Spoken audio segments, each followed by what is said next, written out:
Your money. We've been talking a lot about a market rally if the GOP takes the Senate, and there are numbers to back that up in the past. After an election, when there's a Democrat in the White House and the Republicans control Congress, that brings an average 21% rally in the S&P 500 over the next 6 months. Joining us now from Tampa is Harry Dent. Harry, you're still sticking to your gloomy forecast for the market. Do you still say Dow 6,000 by 2016?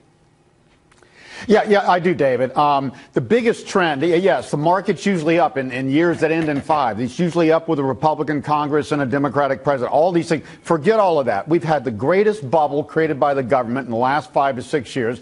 Stocks have bubbled up, and they are going to crash. This recent rally is hitting 17,500 right through the tops of July and September. We've got a broader trend I've been talking about on this show for over a year now, through the tops of 2000 and 2007 bubbles coming right here. I think we're probably seeing a top right here. But Harry, we can blast up if money goes out of stocks, it has to go somewhere. And I just don't see anywhere else it can go to get any kind of return. Do you?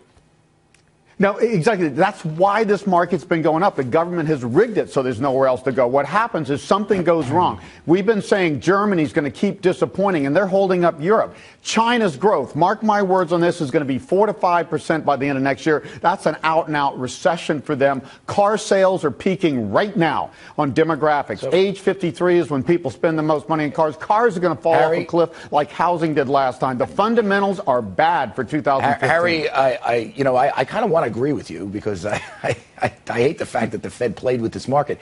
But, here's the thing that you're forgetting. Corporate profits in the U.S. are pretty good. They're on the rise. And guess what? Yeah. The market reflects. They're always good at the top, Charlie. They're always good. So you are suggesting somehow that we are heading for a massive recession.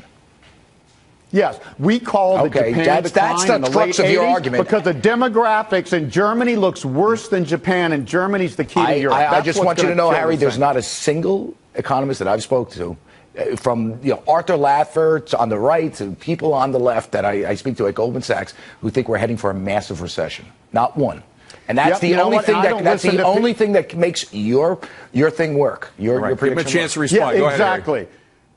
I'm the contrarian here, and I don't listen to people who've never had sex or run a business, and that's all economists. Are you saying Art Ladford never had sex? Is that what you're actually saying? Easy, that's another argument. Are you saying Art Ladford never had sex once? He's the only one that might have. Stay on point. Go ahead, Harry.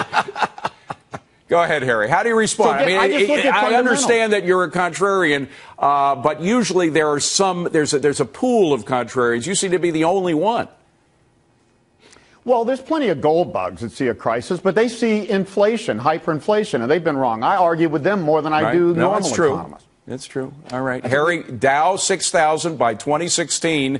By the end of 2016, roughly. By the end of 2016. By the way, do you think 2015 is a good year if we have to wait till 16 for the drop? No, I don't. I don't think we're going to get through this year without a mini crash with the patterns I'm seeing in the stock market. And 2015 looks to me to be probably the worst year we're going to see for a while, or between 2015 and 16. It's hard to tell exactly how it plays out because obviously governments will keep fighting this, but you can't fight the bubble in China bursting, and you can't fight Germany going down like Japan did in the early 90s. You can't fight that with stimulus. Harry Dent, thank you very much. Good to see you again.